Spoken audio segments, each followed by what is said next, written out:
Before this episode begins, we urge you to take a look at the Jazz Omnibus, the 600-page anthology of 21st century photos and writings by members of the Jazz Journalists Association, available online and wherever books are sold.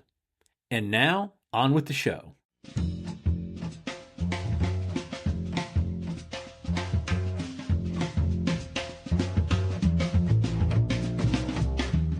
Hello and welcome to The Buzz, the podcast of the Jazz Journalists Association, an international professional organization of writers, photographers, and broadcasters focused on jazz. I'm Lawrence Purrier, proud JJA member, managing editor of The Buzz, and your host today for an episode that reveals what happens when three longtime jazz journalists get together. And it reminds us why we do what we do. Before we get into it, please check your podcast app on Friday, November 28th. We have a very special bonus episode of The Buzz dropping that day. Back in the fall of 2023, Bill Milkowski, Rick Mitchell, and Howard Mandel recorded a two-part discussion across a wide range of topics. But my favorite parts were where they talked about music, the music they grew up with, what they first got turned on by, and what they're listening to now in their own time. Revisiting this discussion reminded me that it's all about the music, and I hope it does the same for you. If you'd like to check out the full conversation Bill, Rick, and Howard had, those episodes are linked in the show notes. There you'll also find a link to a playlist containing more of the music you hear today. Through the wonders of the internet, we're able to include many of the historical performances mentioned by name in the discussion. Enjoy the show. Name the first album that you bought with your own money. There are two that come to mind. I don't know if I bought Herbie Mann's Live at the Village Gate. I think that may have been it.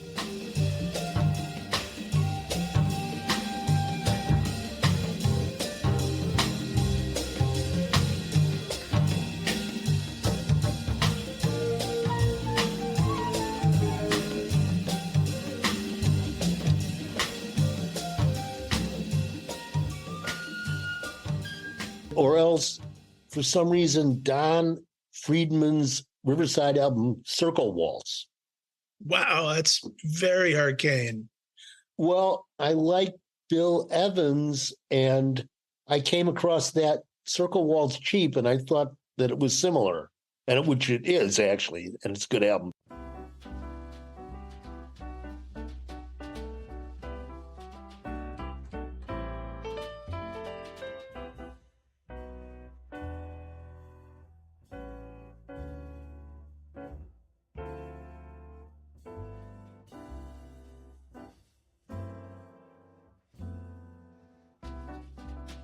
But then that makes me think I must have heard the Bill Evans earlier than that. Like, I think it was probably the Herbie Mann was probably the first. So, Howard, you had no rock phase that you went through? I was listening to rock and roll. I just didn't necessarily buy those first.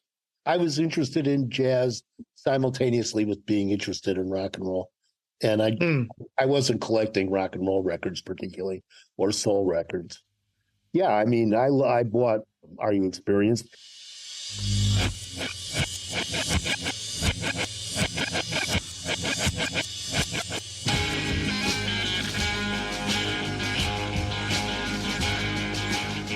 If you can just get your mind together, then come on across to me. Lovin' Spoonful, I was into. The Animals, I was into. Butterfield Blues Band. That stuff was around it was around so much, though. Like, we were listening to East West in our high school cafeteria because Bloomfield had gone to New Trier, where I was, graduated from.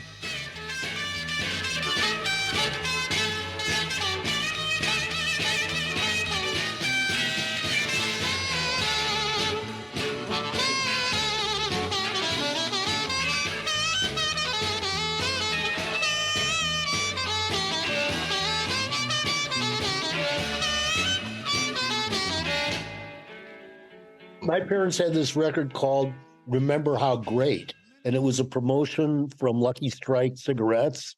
Remember how great cigarettes used to take? Well, Lucky still do, is the. But anyway, it was like on one side opened up with Doris Day singing Sentimental Journey with the Les Brown Band, which I liked a lot, but then it ended with 1 O'Clock Jump by Basie, which that was good. Remember the look. Remember the sound. Remember the time, the golden time of name bands in the land. Remember how great America echoed to the Dorsey trombone, tapped feet to the Duchin keys. Skirts were shorter, shoulders were broader. The trumpet of Harry James rang triumphant from coast to coast. Remember it? And remember how great cigarettes used to taste? Lucky's still do. Times pass, the music remains, still as great today as the taste of a Lucky Strike. Now, this music is yours to enjoy again with this collector's album, Remember How Great. 12 great hits as originally recorded together for the first time in one album. Cab Calloway's Blues in the Night, Mary Martin, Dinah Shore, Duke Ellington, and many others. All yours on a 12-inch Columbia LP record, a $3.98 value, yours for just $1 and 10 empty Lucky Strike packs. Send them with your name and address to Remember How Great, Box 2000, Spring Park, Minnesota. Get a pencil and paper. We'll repeat that address later. And also, I mean, I was into the theme from Peter Gunn. We went to hear a Mancini concert. My parents took me to a Mancini concert, and that was the climax, and that was the most exciting thing. Those trumpets blaring.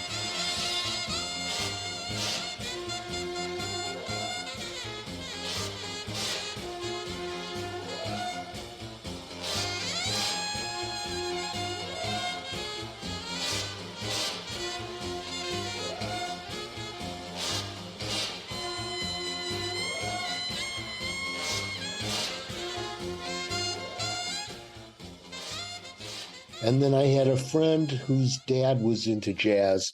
He gave me one of his albums that I said I liked. It was Miles in the Beginning.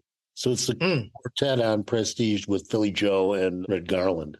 That was great. That album, I think, nailed me. Yeah, I wanted to keep hearing that.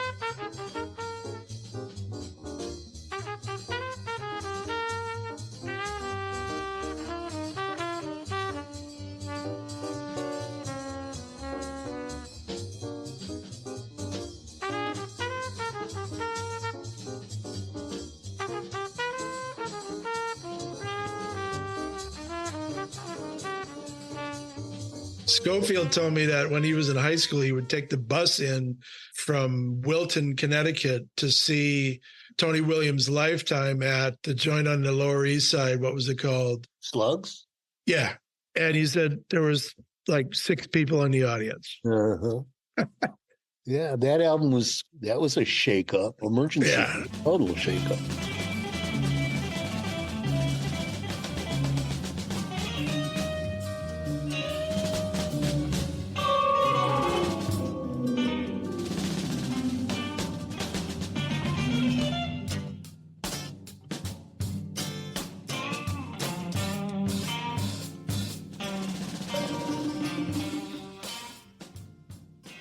We were big into the Mothers of Invention, too. I mean, I remember seeing a show at Ravinia that was the Association and the Mothers. Wow. And I also saw Cream and the Mothers. That was an intense show.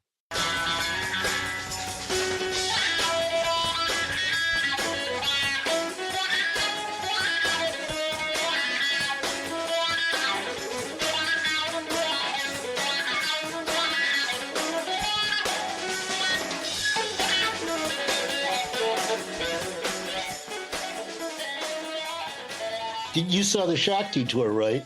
This new, yeah, unbelievable. He's getting better. Is that possible? Oh my God!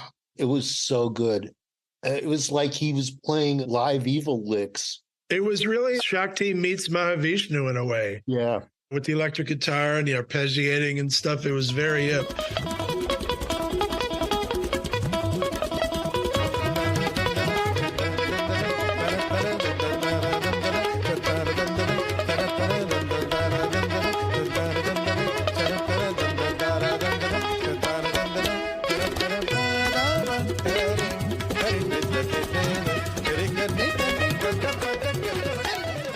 right now in Europe touring with the Fourth Dimension Band.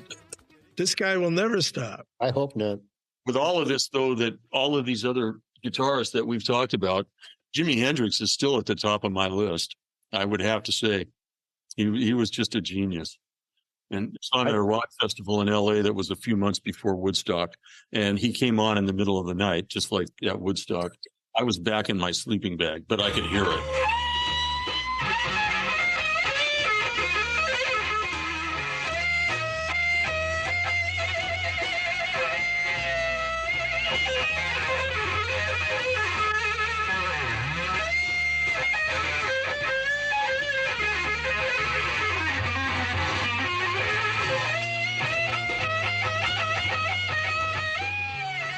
Oh, that's an incredible set for a lot of reasons. I saw Hendrix 3 times, and Wow. I saw him on that tour with Soft Machine, and I was sitting in the very top row of the auditorium theater, and that was before Axis. Right. Probably 68. Yeah, that was like a mind-blowing show. Yeah. Then I saw him in Syracuse on the tour with Cat Mother and the All Night Newsboys. Oh, and he was just masterful. And I reviewed it for Downbeat, experience set live from the West Coast, from Hollywood Bowl, that they just released a couple months ago. Oh, right. So that show was done a week before the show I saw in Syracuse. Wow. It's the same set. And his guitar playing is extraordinary. It's just off the charts. He's doing stuff blues-wise that he's discovering as he's playing, like any great, really great jazz guitarist does. I loved it.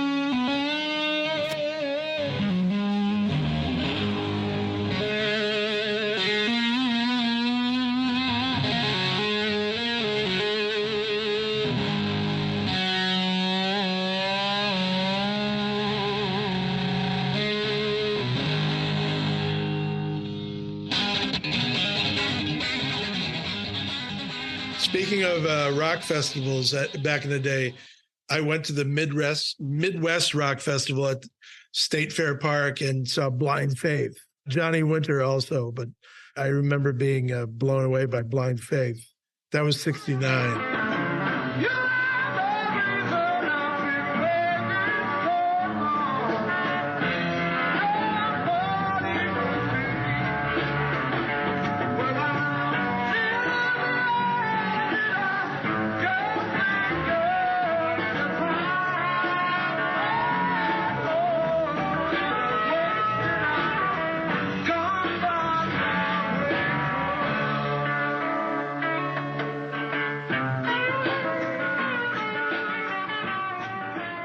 Yeah, I saw Blind Faith.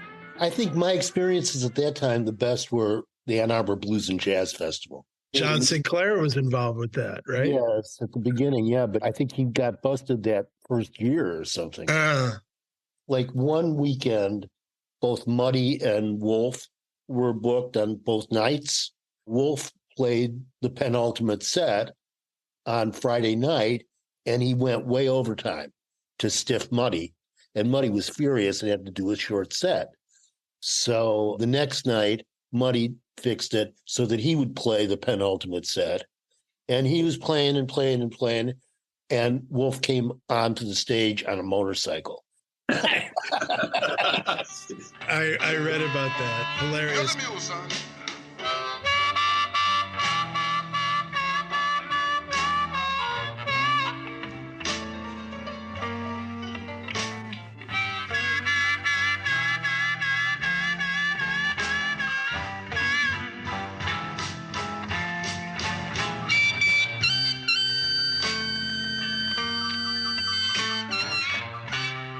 That festival, that Ann Arbor Blues and Jazz Festival, in one afternoon, it was totally Fred McDowell, Booker White.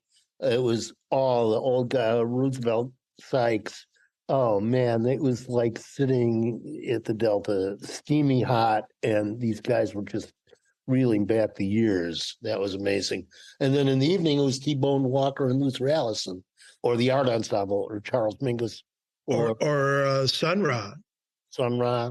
Sinclair put out a CD of them from the Ann Arbor Yep. Jazz and Blues Festival. Yep, I have that poster up in my hall. Wow.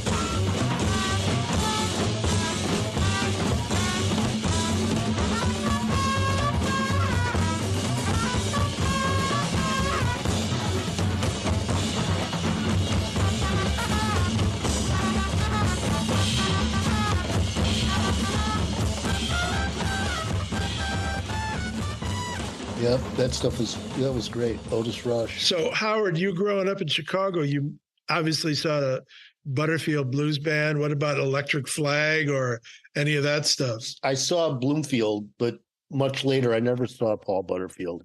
I was too young to get into that band while they were here. We heard them on record, but I didn't ever go to the live.